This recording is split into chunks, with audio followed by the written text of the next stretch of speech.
Hello and welcome to Stories from the Pack. This is the series where on each podcast we invite a Wolves fan really to share their own stories from the pack. So we have a little trip down memory lane or Molyneux Way as it is. So before I introduce our special guest today, just wanted to say thank you to everybody who has supported the series and all the other podcasts that we do, the regular podcasts, and also the media series and the film cast as well. Thank you everybody who supported us. We're into series 2 of Stories from the Pack now. And I guess really on this series, I wanted to bring as much diverse stories, and stories that you may not have heard before. So really this fits the bill completely, as you'll see in a moment. So before I introduce the next guest, as I say, thanks so much for everybody who's supported us, and I hope you'll enjoy his story. So let me introduce to you Blake. Blake, your surname, Haupt? Haupt. Haupt, perfect. 2 stories from the Blake, stories from the pack. Blake, how are you? Yeah, doing well. Pleasure to be on. Thanks for having me.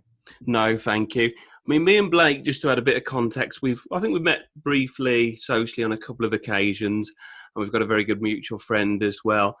And as Blake will tell you in a moment, I've had people on this who've got slightly different stories, but some of them are very similar in terms of being originally from Wolverhampton, and I guess more of a stereotypical entry to Wolves. But Blake, as will become apparent on this podcast, took a slightly different route. So, Blake, if you can kind of put us in the picture, a little bit about yourself in terms of your upbringing and your introduction to football, and then to Wolves. When did it all start for you?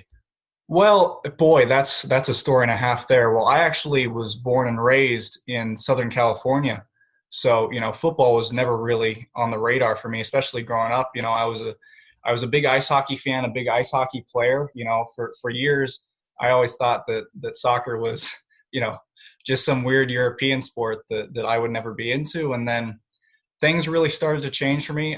So first of all, I can't remember when it was. Well, I do remember. It must have been 2003 because it was Wolves against Man United. It was the first match I had ever watched on television. It was, at the time, I didn't think it was that great. At the time, I didn't really know much about it. I didn't really know anything. So I sort of just brushed it off. I kind of watched it for a couple of minutes and then I switched it off. And I think about a year after that, my dad took me to my first football match, which was an LA Galaxy game in California. Mm-hmm. And it was just so different to anything I'd ever seen before because, you had fans who were singing and all the stuff that you guys are used to. And, it's a much smaller scale with the MLS, but still, as someone who was completely unaccustomed to that stuff, it was absolutely incredible. So I wanted to get into it more, and I wanted to sort of, find a team, do something with it. And, I was scrolling, I think, through FIFA one day. And one of the teams I saw on it was Wolves, who I had seen in this match previously with Man United. So I thought, all right, that'll be my team. That's who I'll support. And it sort of started off slow, the year it really picked off, where I really started to get into it, was, unfortunately for me, the 2012 season when we were first relegated from the Premier League. Well, not first, but when Manchester City were champions and we got relegated, and then we got relegated to League One after that. So it was a brutal first couple of years for me, really getting into it. And, there were so many days when I'd be in high school and I'd just have to be forced to look through basically Molyneux trying to find articles and what was going on, because I just had absolutely no clue, because there was just, a small team in League One that just wasn't being covered in California. So for a long time, it was really hard to follow. But, I really got into it and really became something that was really passionate for me. And I just decided to go full with it. And I decided to come over here for university so that I could get season tickets to Wolves home and away. And I haven't looked back since. And just that sort of introduction in terms of football, as you say, you saw the game against United, and it was kind of like, okay, it's there, and I'm aware of it, and football wasn't sort of, soccer wasn't your focus. There were other sports. So was the LA Galaxy in a way kind of because the way in which the crowd interacted? Did that kind of pique your interest then in terms of, I'm quite into this game and I want to see perhaps the European model, or? Kind of. It was my gateway club, Mm, sort of that first experience which gave me a taste for what football could be. And the thing about American sports is American sports are built so that everyone has a chance at winning. Teams that lose, they get draft picks, they get help, they get all these mm, different chances to become better. Whereas with football, it's much more, there's almost this dichotomy to it where you have winners, you have losers. And at the time, you had 50 feet of poo, and then you had wolves. mm. And something about that was just so different and so, I want to say organic and so honest that it just completely grabbed me. And, it's just, I've loved following Wolves because, you follow a big club like Man United and Chelsea and all that, and you win games, and it's like, that's normal, that's usual. Like, I never guessed that Wolves would be in the Premiership beating the likes of Manchester City, Manchester United, Tottenham. I never guessed that. So being here now to see all of that, it's just, it brings me to tears almost half the time because I just never thought that I would ever get to see the day where that would happen. And it's incredible. It really is incredible. It's goosebumps, isn't it, really, as you're Yeah. describing it now? And it is, and it resonates. And I think, as you say, because your introduction was, although as you well know, because you're well versed in terms of Wolves history, there's been many ups and downs. You joined essentially at a downward point, Yeah. and as you say, and we've sort of at time of recording, we've just seen us win our first game back against Sheffield United, and we're watching for many the best side we've seen.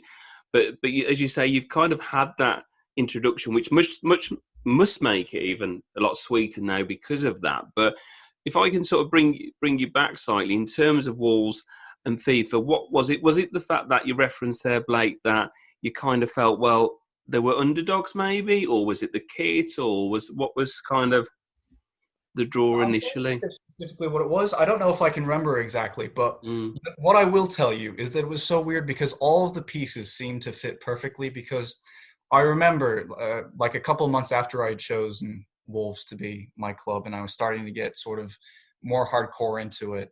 Um, Me and my family took a day trip to San Diego, and there was this little hole in the wall English shop that sold just random English goods like teas, all that different stuff, the chocolates, crisps. And in there was a wolf scarf just out of the blue. There was Manchester City, Manchester United, Tottenham, all the normal ones. And then in the middle of all that was Wolves. So that was how I got my first Wolves scarf. And it just seemed like everything went perfect. And of course, the first year I actually came to England to study was the year that Nuno had just come in. So it was that championship season where we just absolutely tore up everything. And, it was just fantastic because I didn't expect it. And here I was seeing Wolves win home and away every single time. It was awesome. And so it kind of felt like, it probably sounds a little bit twee and cheesy, but it's true. It kind of felt stars as aligned. Was there something Yeah, kind of exactly. saying, yeah, this is my team, and this fits with me. So I think it's amazing the fact that you've your first sort of brief encounter with Wolves is a game, and then you watch a game domestically as it was at the time, and then just to make sure I've got this correct, were your studies purely on the basis of that was your way into Wolves? Exactly. That was the entire reason I've chosen University of Wolverhampton, was so that I could support Wolves. That was Yeah. it. It was just, I sort of thought, why not? I had Mm. loved Wolves so much. They had become a huge part of my life. And, it was just a great opportunity for me to come over, get season tickets, home and away. Um, you know, and it's been great. And I haven't looked back since. And I plan to stay if I can find work after I graduate. So, yeah, it's just been fantastic. And talk to me then, if you can, Blake, about your first experience of Wolverhampton and your first game, and did it differ from your expectations? As difficult as it is to build up sort of a perception of what it would be like, and Sort of. mm, Um, the story of my first coming to Wolverhampton is, well, my parents didn't just want to send me to Wolverhampton with nothing. They didn't Mm, want me to go with having no idea of where I was going and what the university was like. So they came with me to come to Wolverhampton to check out the school and everything. mm, So we come to Wolverhampton. We're going to go to a game. We've got tickets and everything. And I think I'm probably the only person on this planet Earth whose happiest day of their lives was just going to Wolverhampton. I get off the train. I see the sign that says Wolverhampton. And I'm just smiling ear to ear. I mm. can't believe that I'm here. And it's incredible because we're taking the taxi right over. We're staying in a hotel at West Park. And, you just see Molyneux driving down the ring road. And I remember it so perfectly. I just couldn't believe it was real. I had Mm. seen it on TV. I'd seen it on the internet a million times and all of this stuff. But when I was there for the first time and I actually saw it, it was like, it truly was like a journey to Mecca. Like I couldn't believe that it was there and that I was Mm. seeing it. It was just unbelievable. It was almost like a outer body experience. It was fantastic. Now the first game that I did see was Wolves and Burton Albion. Mhm. Now that was an interesting one because it was just after I think we had signed some new of those some players from Portugal. Helder Costa being one of them. I think it may have been his debut. What I do remember is it was Prince Oniangi's one and only goal for the club. So that was fun to see. And then I can't remember exactly when it was, but Carly Kame saved a penalty in that game as well. So that was really great to see. But, in true Wolves fashion, it was going 1-0 for ages and ages and ages. And then I think in the 80th minute, Burton Albion equalized. And, it's just so Wolves, especially at the time period. So, I think most people were really bummed not to get 3 points against Burton. But, I was so happy. I couldn't believe that I was actually there. And at first, we were only going to go to the one match. I was only going to go to that Burton Albion game, but I convinced my parents to let me go into the Brentford game that was played a couple of weeks later, and that was my first experience in the South Bank. And that was it was just a whole nother level. Mm. It's those 2 days were experiences I wouldn't trade for anything in this world. Brilliant. I was just looking up that game as well. So yeah, 10th of September 2016.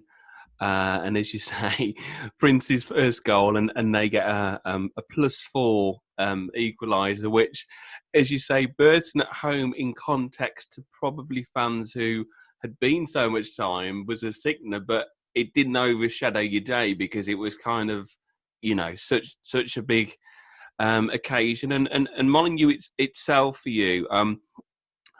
I think, and we're biased, and why not? And people listening, will be singing from the same hymn sheet. But I had a lot of people on this series, and people who have been to a lot of grounds. I know you have, Blake, and you've been up and down the country following Wolves. There is something about Molyneux, and whether or not it's its location in terms of being in the city, and obviously with the units tied there, there's a feel, and yeah, there's something about the ground, isn't there? There's this, it's, we're recording these in times when obviously we're, for reasons that we're all aware of, we're not getting to the games, and hopefully when it's safe to do so, we will. But I've been thinking about it recently a lot, and I'm sure you have as well. There is just something about Molyneux.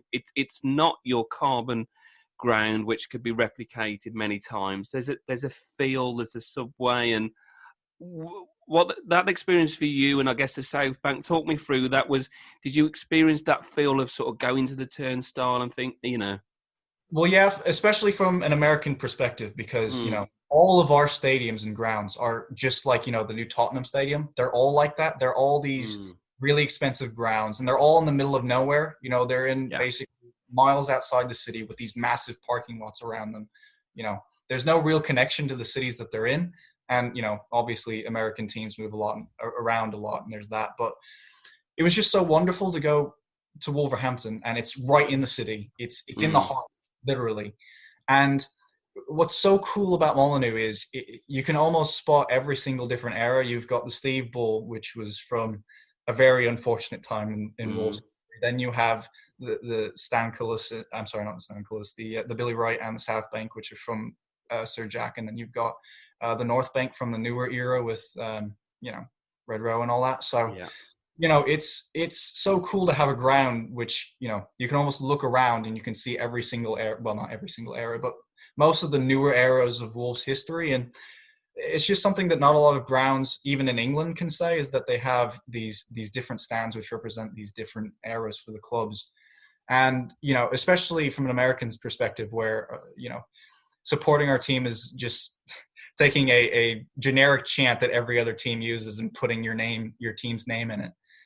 Being in the South Bank and actually seeing just these hundreds of songs that everyone just knows by heart, it's unreal, and it's just superb, and it's fantastic, and it's so organic.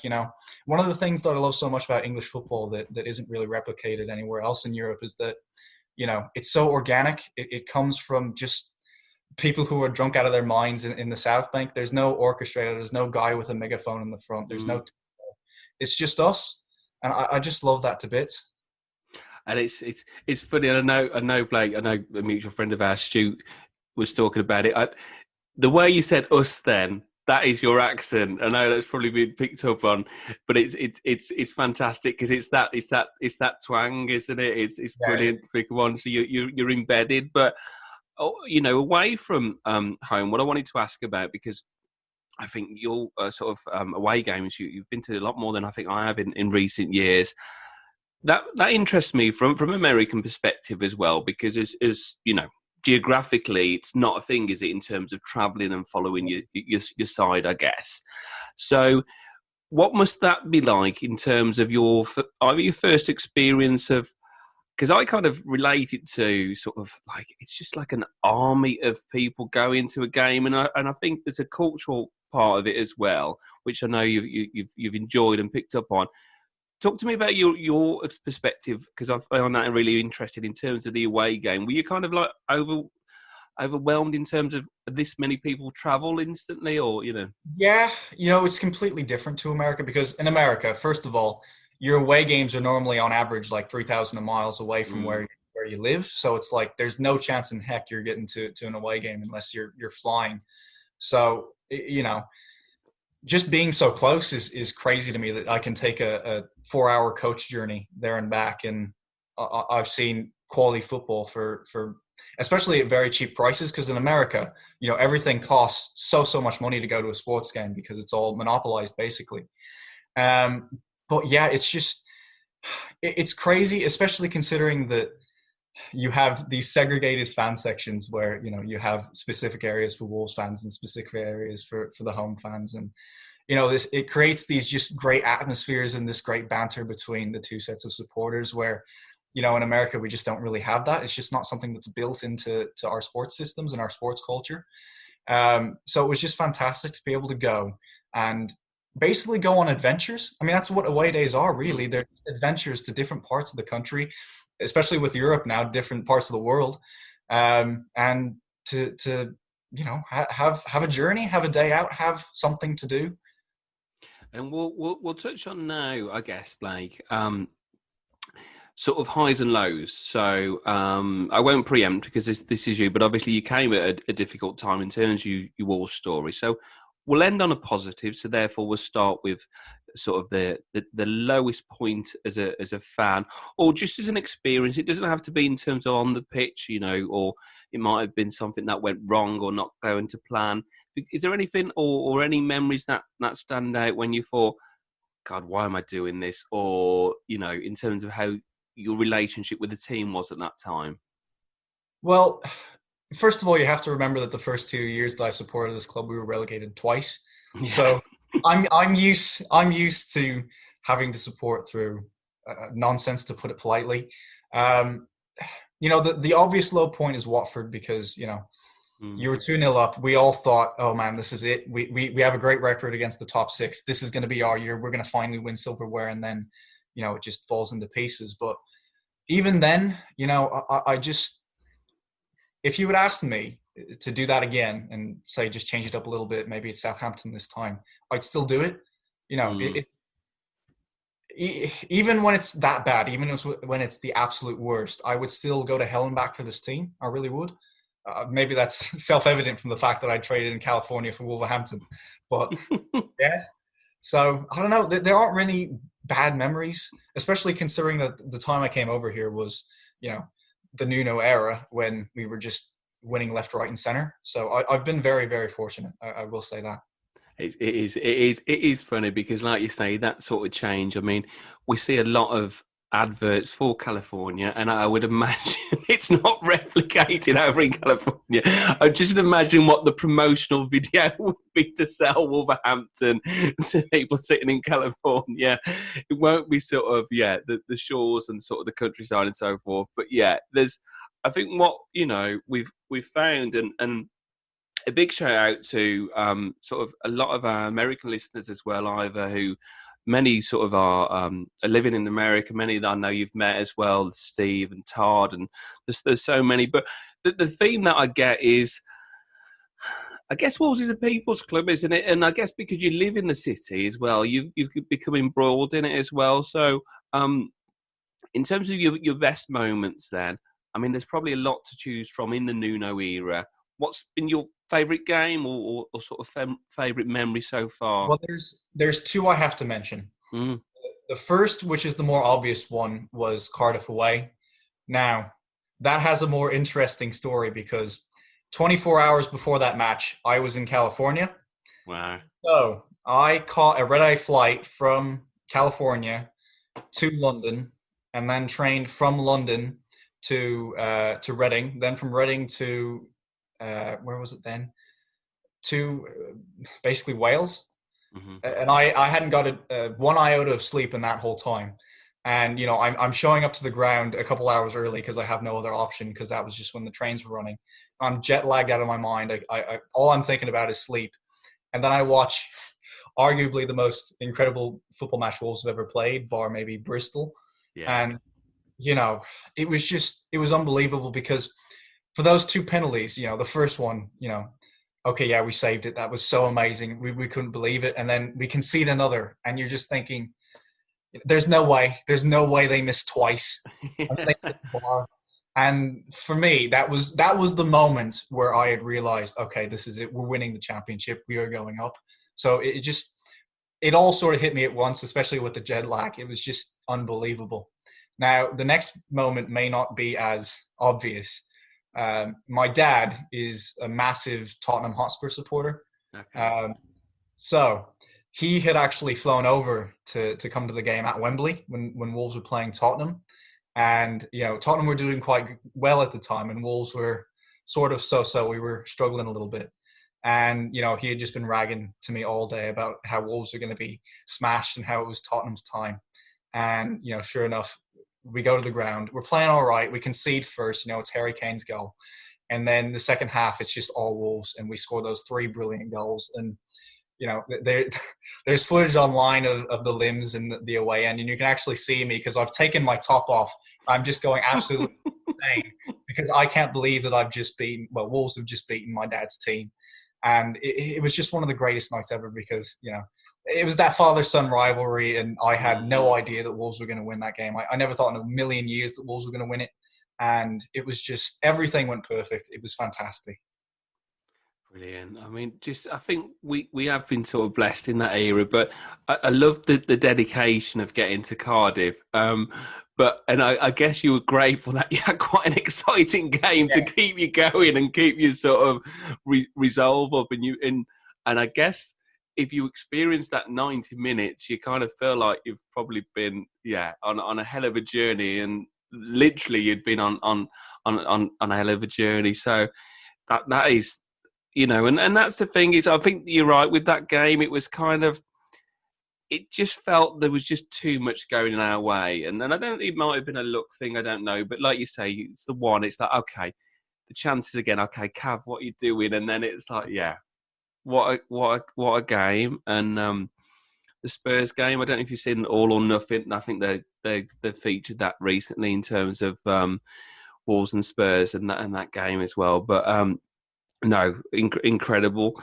In terms of on the pack, I mean, we talk about your affection for Wolverhampton and talk to me about what it means to you to be sort of part of the pack.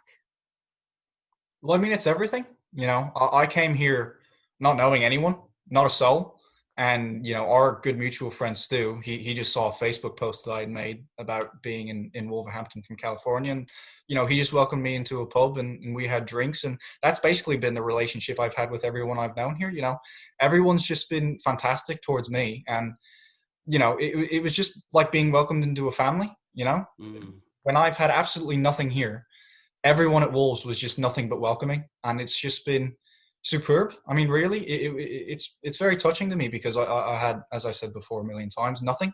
So to have these wonderful relationships with these wonderful people who owe me absolutely nothing, it's been fantastic.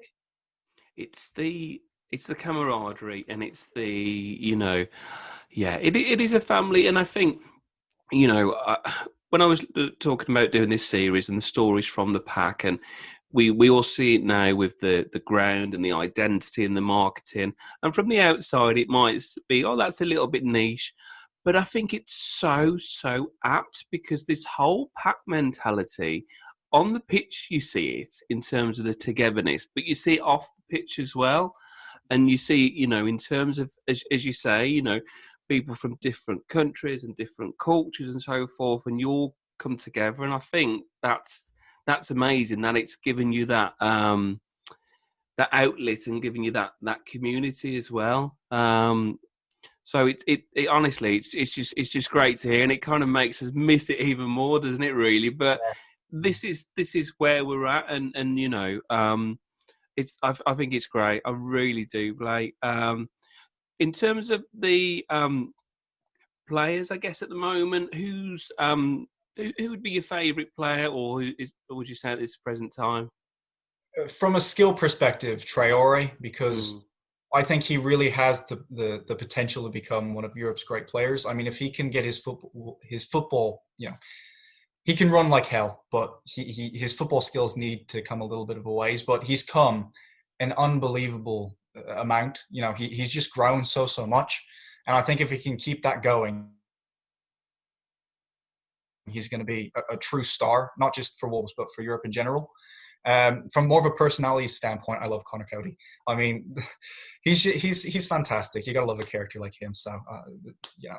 And Willy Bolly as well, especially that interview where I can't remember what it was. It was that Sky Sports preseason look into Wolves. Yes.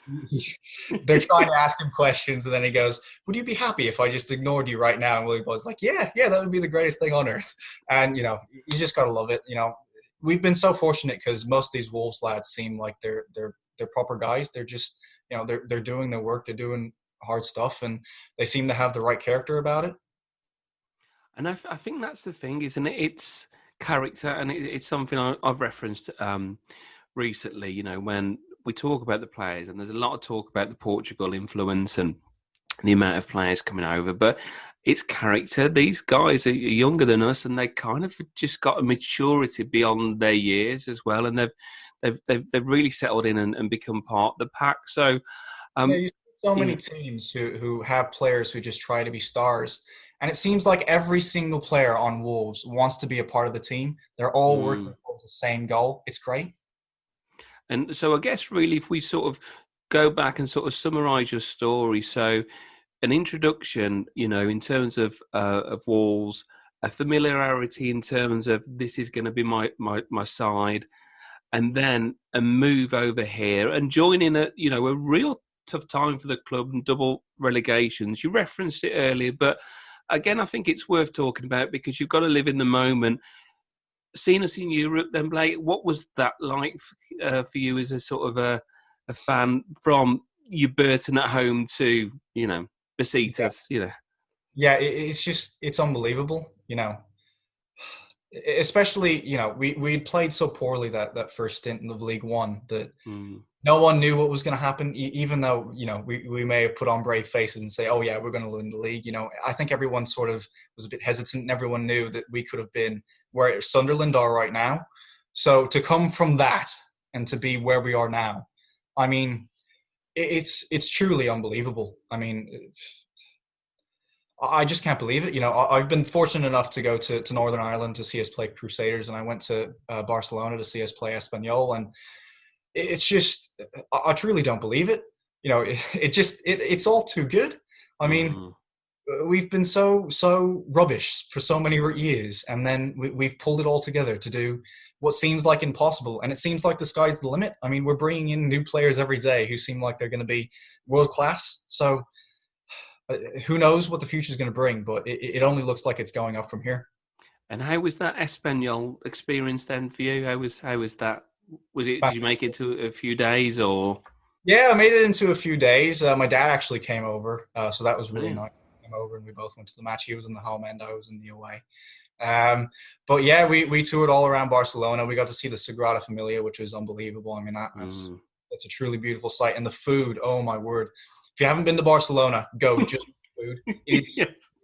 best food I've ever had in my life. It is unbelievable. I can second that. It is. It's a great city. And hopefully when you know, we're out of Europe this year, as we know, but, you know, it could be timed nicely that we, you know, progress this year, and then perhaps there are opportunities when the world is in a different place that we can go again. But Blake, just before closing, thank you for sharing your story. I think it's a fantastic story, and we're keen to get as many people as possible who want to share their story. As I said at the start of the podcast, if you like what we do, leave us a 5-star review. You can check out on our website, where you can go onto wolvesfancast.com. You can listen to Series 1 or Series 2, which we're part of now. And this season then, this is time sensitive, so we're just recording this after the Sheffield United game, so I'm going to put that just in case somebody listens to this in a time capsule in years ahead. Putting you on the spot here before we close, where do you think a realistic position would be for Wolves this season? Normally I'm pretty pessimistic, but I think there's a real chance we could be 5th. I think you're right. Is that pessimism? Is that a Wolverhampton thing you think you've inherited? Maybe today. I don't know. You know what? If you have low expectations, you're rarely disappointed. So. Well, let's hope so. No, Blake, it's been an absolute pleasure. So thank you so much for joining us. Thank you for everybody who's listened to the podcast, and we'll see you next time. Thank you.